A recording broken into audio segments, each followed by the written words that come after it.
सोलापूर महानगरपालिका विभागाच्या वतीनं औद्योगिक प्रशिक्षण कार्यक्रमाचं आयोजन करण्यात आलं होतं आणि हा कार्यक्रम मान्यवरांच्या उपस्थितीत नुकताच समारोप करण्यात आलाय। या कार्यक्रमाच्या माध्यमातून युवकांना आणि विद्यार्थ्यांना औद्योगिक संदर्भाचं महत्त्वपूर्ण मार्गदर्शन मिळावं यासाठी हा महत्त्वपूर्ण असा कार्यक्रम आयोजित करण्यात आल्याचा महत्त्वपूर्ण असा हेतू या प्रसंगी मान्यवरांनी विशद केला।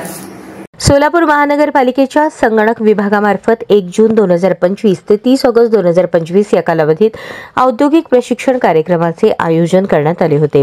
या प्रशिक्षणामध्ये विविध महाविद्यालयांमधील विद्यार्थी सहभागी झाले होते। प्रशिक्षणादरम्यान विद्यार्थ्यांनी संगणक विभागाशी संलग्न राहून महानगरपालिकेतील विविध तांत्रिक व प्रशासकीय कामकाजात सहभाग नोंदवला। त्यांनी दिलेली सर्व कार्ये प्रामाणिकपणे, मनोभावे आणि व्यावसायिक दृष्टिकोनातून पूर्ण केली। या प्रशिक्षण काळात विद्यार्थ्यांनी उत्कृष्ट तांत्रिक कौशल्य, कार्यातील लवचिकता तसेच संघभावना प्रदर्शित करत उल्लेखनीय कामगिरी केली। त्यांच्या कार्याचे मूल्यांकन अत्युत्तम असे करण्यात आले असून संगणक विभागाने त्यांच्या कामाचे विशेष कौतुक केले आहे।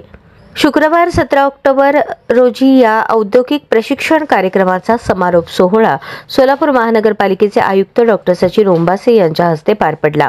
यावेळी आयुक्त यांच्या हस्ते शासकीय तंत्रनिकेतन कॉलेज कम्प्युटर डिपार्टमेंट सायन्सचे राजवीर वडनाल, श्रावणी भोसले, उदगिरी स्नेहा, शेख जुनैद अहमद, मुजावर सोहा, फरहद सिद्रल, सोनिया रणदिवे, संजीवनी मेनगुदळे, सुकन्या दुधाणी, साक्षी फुलारी, हरिया पाटील, सप्तशृंगी, वंजारी ओम, भोसले आदित्य, बनसोडे वैभव, सिव्हिल डिपार्टमेंटचे कृष्णाली मोरे, वैष्णवी कुलकर्णी, अक्षय नराल, कावेरी साका, ऋषिकेश नामजी, मोहम्मद रियान शेख, अनवर थोरात, समर्थ ढेपे या सर्व प्रशिक्षणार्थी विद्यार्थ्यांना प्रमाणपत्राचे वितरण करण्यात आले।